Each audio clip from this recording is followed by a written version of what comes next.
Maligayang pagbisita at pagbabalik po sa ating munting channel. Narito na po, ang karugtong ng ating istorya. Ika-302 na kabanata. Ang pagtakas ng daga sa lumulubog na barko. Si Alex ay na-shock, sa isip niya, kailangan nila ng $1 billion. Anong nangyari? Ano ang nangyayari sa Washington? Ang Drake family, ay nagtatrabaho sa Ambrose family, kaya hindi naiintindihan ni Alex kung bakit napunta sila sa ganoong sitwasyon. Inisip niya, ang Mitchell family ba ay involved? Sa natatandaan ko, narinig ko na sila ay nagiging seryosong banta. Sinusubukan ba nilang sirain ang aking pamilya? Bagaman si Alex ay hindi na parte ng pamilya, siya pa rin ay isang Ambrose. Bagaman hindi niya magamit ang kanilang pera, o umasa sa kanilang reputasyon, o tulong. Kung ang pamilya ay nasa gulo, hindi niya kaya ang tumayo lang. Ano ang nangyari, tanong niya kay Lindsay. Kahapon sa parehong oras. Ang lahat ng sangay ng Fidelity Group ay nakaranas ng malawakang krisis sa iisang oras. Dahil sa problema, karamihan sa mga kliyente nila, at mga partners, ay kinansela ang kontrata sa kanila. Ang kanilang kumpanya ay mabilis na nawalan ng $2 billion, wika ni Lindsay. Nang sandali ring iyon, ang lahat ng negosyo ng Drake ay nasuspinde, at sila ay nawalan, at patuloy pang nawawalan ng pera. Nagsabi na sila sa lahat ng kanilang naiisip na pwedeng mag-loan at investment. Pero naubusan na sila ng option. Ipinaliwanag ni Lindsay ng maikli ang paghihirap na dinaranas ng negosyo. Paano ang negosyo ay nagkaroon ng krisis ng sabay-sabay, tanong ni Alex. Hindi ko alam. Pero iniisip ni David na may taong pumumpirya sa kanyang pamilya. Nagtaka muli si Alex, ang Mitchell family nga ba? Wala siyang maisip na pamilya na may malakas na impluwensya, na kayang magplano ng atake ng sabay-sabay. Pero bakit hindi tumugon ang Ambrose family? Nagtataka siya. May nangyayari ba sa pamilya ko? Mas lalo siyang naging seryoso at nag-alala, tungkol sa kanyang pamilya. Susubukan ko, kung makakaipon ako ng ganoon kalaking pera, at pupunta ako ngayon dyan sa Washington. Wika ni Alex kay Lindsay. Alam niya na hindi siya mapapanatag, hanggang hindi niya nalalaman kung ano ang nangyari. Sa ngayon ang lahat ay nasa headquarters ng kumpanya. Pakiusap pumunta ka dito, sa lalong madaling panahon. Sige, tawagan mo ako, kung may iba ka pang malalaman, wika ni Alex at tinapos na ang tawag. Nagmadaling nagpaalam si Alex kay Don at Daisy. Tumawag ng taxi at sumakay. At diretsyong nagpunta sa airport. Bumili siya ng tiket at sasakay sa susunod na flight. Pagkatapos makausap si Alex, si Lindsay ay nakahinga ng maluwang.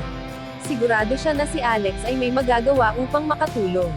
Dahil kasama na siya, naramdaman nito na ang sitwasyon ay hindi katulad kanina na walang pag-asa. Inisip niya, ang biyahe mula sa Baltimore hanggang Washington, ay kalahating oras. Hindi magtatagal, sa loob ng kalahating oras ay makakarating na si Alex. Ang isip niya, ang makita muli si Alex ay nakapagpasaya sa kanya. Sa opisina, si Lindsay ay sinabi sa kanyang papa ang balita. Pero hindi nila alam kung makakatulong si Alex upang ma-solve ang problema ng Drake family. Kaya nagdesisyon sila na huwag itong sabihin kay Reginald. Si Reginald ay lumapit sa kanila, at magalang na sinabi, "Pakiusap, hintayin niyo ako dito. Sasabihin ko sa aking personal assistant na magdala ng maiinom.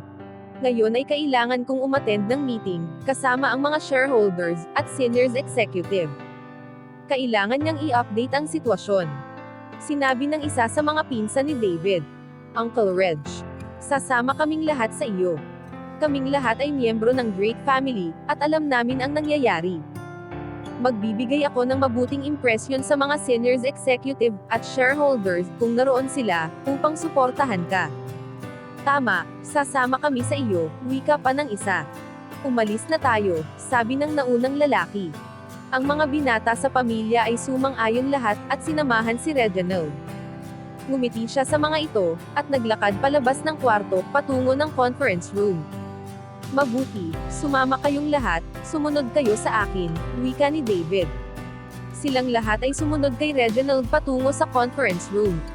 Ang lahat ng senior executive, mga shareholders, at manager ng mga sangay ng kumpanya, ay nakaupo na, hinihintay si Reginald. Ang kanilang mga ekspresyon ay seryoso, dahil alam nila sa loob ng 24 oras. Ang problema ng iginagalang na kumpanya ay lalong lumala.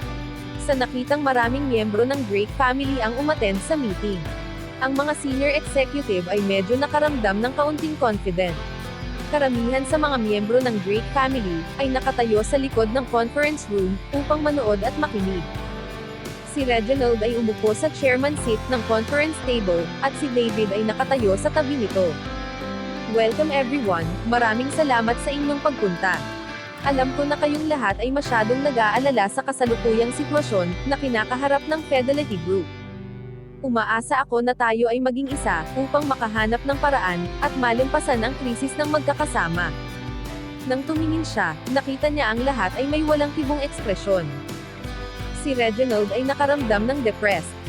Tumingin siya kay David upang magpatulong. Sinabi ni David, "Tama, tayong lahat ay parte ng Fidelity Group, at walang susuko ng ganoon kadali. Kung magkakaisa tayo, walang makakatalo sa atin." Gusto niyang kuhain ng ibang pressure sa kanyang papa. Si Reginald ay tumingin ng may pagmamalaki kay David at tinapik ito sa balikat. Sa isip niya ang lakas ng loob ni David ay kapuri-puri. Pero walang paraan upang matakasin ng Fidelity ang suliranin. Ang lahat ay mag-report tungkol sa kasalukuyang sitwasyon. Si Reginald ay gustong pagbahagi-bahagiin ang pera, pero kailangan niyang tulungan ang pinakamas nangangailangan. Pero bago pa siya matapos, siya ay inabala ng isa sa mga nasa lamesa, na sumigaw. Mr. Drake, ang lalaki ay tumayo.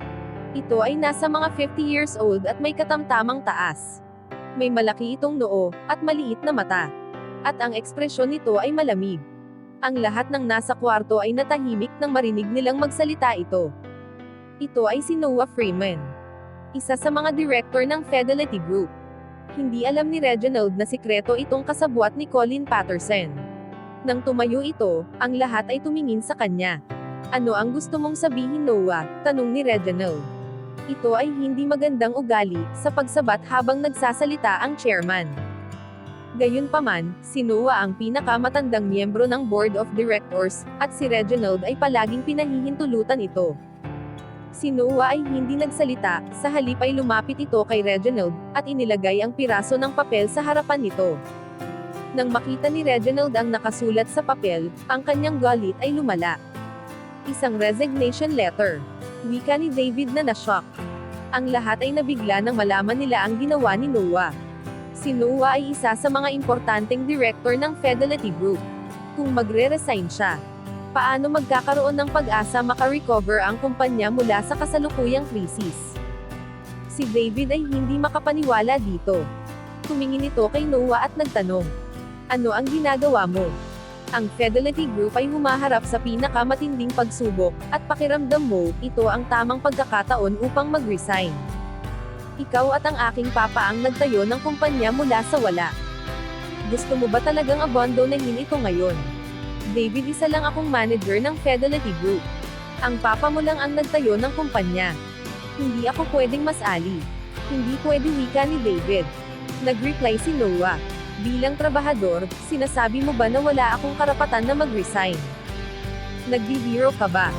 Hindi makapaniwala si David kay Noah, na kadalasang magalang sa kanyang harapan at sa kanyang papa, ay bastos ngayon. Galit siya dito, at gustong sigawan. Nakita ni Reginald kung ano ang nangyari at itinaas ang kamay upang pigilan si David. Si Noah ay isang matagal na niyang kaibigan, at marami na silang pinagsamahan. Kahit ano pa, si David ay hindi katanggap-tanggap na sigawan ito. Naiintindihan ni Reginald kung bakit pinili ni Noah mag-resign ng sandaling iyon. "Tinatanggap ko ang iyong resignation. Sisiguraduhin ko na mababayaran ka ng tamang halaga," wika nito. Tumingin si Noah kay Reginald at sinabi, "Sa palagay mo ay tatanggap ako ng pera mula sa iyo? Reginald, minaliit mo ako, pero wala kang idea kung ano ang aking kakayahan. Gusto ko makita ng dalawa mong mata, ang pagsira ko sa negosyo na inyong itinatag. Iyon ang gusto ko." Tumingin si Noah sa mga executive na nasa lamesa at kumindat sa mga ito. Nakausap na niya ang lahat isa-isa. At alam nila kung ano ang inaasahan nito. Isa pang executive ang tumayo at iniabot ang resignation letter kay Reginald. Sinabi nito, "Chairman, I resign." Isa pang balingkinita na babae ang tumayo at sinabi, "Mr. Drake, maraming salamat sa lahat ng nagawa mo para sa akin sa loob ng ilang taon. Pasensya na, pero kailangan ko rin mag-resign." 6 o 7 executive pa ang tumayo, at iniabot ang resignation letter kay Reginald. "Mr. Drake, hindi ko na may pagpapatuloy ang pagtatrabaho sa kasukuyang sitwasyon ng Fidelity Group. I'm sorry, I'm quit. Ako rin, hindi ako pwedeng magtrabaho sa isang kumpanya na mababankrupt." Habang pinapanood ang 1/4 na senior executive na nag-resign, ang mga ibang tao sa meeting ay na-confused. Ano ang nangyayari? Para sa sabay-sabay na pagre-resign sa isang araw, na lampas sa kanilang kaunawaan. Si Reginald ay nakaramdam ng matinding pananakit sa dibdib, at nag-collapse sa kanyang bangko. Inilaan niya ang kanyang buhay upang itatag ang kumpanya, at umubos ng maraming oras sa pagsasanay sa kanyang mga executive upang makamtan ang lahat ng nasa kanila ngayon. Ngayon pakiramdam niya, siya ay Tin Raidor. Sinubukan ni David tulungan ang kanyang papa. "Papa, okay ka lang, huminga ka ng malalim." Nang kumalma na ang paghinga ni Reginald, si David ay galit na bumaling sa mga executive, at sinabi, "May mga konsensya ba kayo? Isipin ninyo kung paano kayo binantayan ng aking ama. At ito ang paraan na pinili ninyo upang gumanti. Dahil gusto ninyong umalis dito, makakalabas na kayo. Hindi namin kailangan ng kahit sinong may maliit na katapatan." Si David ay sinigawan ang mga executive, at karamihan dito ay na-guilty. Karamihan sa kanila ay nagsimula sa kumpanya, mula pa noong college, at sa patnubay ni Reginald, matinding dedikasyon sa trabaho, sila ay naging executive ng kumpanya. Sa kumpanya ni Reginald, ang lahat ng may talent, na gustong magtrabaho mabuti, ay may magandang oportunidad para sa promotion. Ang kanilang mga sweldo ay mas malaki kaysa sa kanilang mga kapantay. Alam nila na si Reginald ay maayos at marangal na tao, at sinira nila ang tiwala nito. Wala sa kanila ang gustong gawin ito, pero pakiramdam nila ay wala silang pagpipilian. Sinabi ni Noah, na ang Drake family ay tinarget ng maimpluwensyang pamilya. At walang paraan upang makatakas ang Fidelity Group sa sakuna. Si Noah ay nangako sa kanila, na kapag sumunod sila sa hinihiling nito, bibigyan niya sila ng magandang gantimpala. Sa oras na ang Fidelity Group ay makuha na ng mas makapangyarihang pamilya. Sinisiguro niya sa mga ito, lahat sila ay makakabalik sa kanilang mga trabaho. Lahat sila ay matatalinong mga tao. At pagkatapos himayin ang sitwasyon, lahat sila ay nararamdaman na isa lang ang pagpipilian, at ito ang pag-iwan si Drake family at sumunod kay Noah. Sa pagtingin sa iba pang mga executive na hindi nag-resign, sinabi ni Noah, "Lahat kayo ay makinig sa akin. Maliwanag na ang lahat sa Fidelity Group ay tapos na. Kung pipiliin ninyong manatili, at magtrabaho sa Drake family, magiging katapusan nyo na, kasama nila. Pinamamadali ko kayong mag-resign at iwanan ang Drake family ng mag-isa, sa kanilang lumulubog na negosyo. Bakit kayong lahat ay magdurusa, sa kanyang pagkakamali? Kailangan ninyong isipin ang sarili ninyong kinabukasan." Hanggang dito na lang po muna. Maraming salamat po sa pakikinig. Pwede po bang humingi ng subscribe bilang pagsuporta sa ating munting channel? Hanggang sa susunod po muli. Stay safe and God bless.